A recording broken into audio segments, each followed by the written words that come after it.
We start with the race for the White House. Republican presidential candidate Donald Trump, fresh off big primary wins last night, outlines his approach to foreign policy.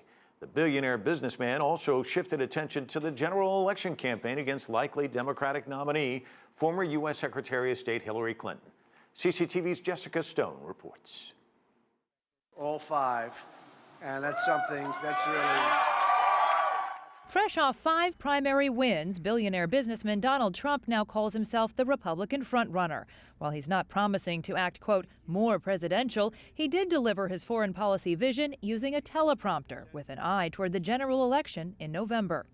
Trump drew a contrast with Republican President George W. Bush, who led the U.S. to war in Iraq in an effort to spread Western democracy. He blamed that policy and President Barack Obama's support for the Arab Spring uprisings for creating a power vacuum, ultimately filled by the terror group ISIL. Lives wasted, horribly wasted. Many trillions of dollars were lost as a result. The vacuum was created that ISIS would fill. Iran, too, would rush in. Trump promised he would eliminate ISIL without detailing how, and said his foreign policy goal is to restore American military and economic power. He claims he will, quote, fix relations with both Russia and China by taking a harder negotiating line with them than the current White House. China respects strength, and by letting them take advantage of us economically, which they are doing like never before, we have lost all of their respect. Trump used his speech to attack the foreign policy credentials of the presumptive Democratic presidential candidate, Hillary Clinton. As U.S. Secretary of State, she advocated for intervention in Libya.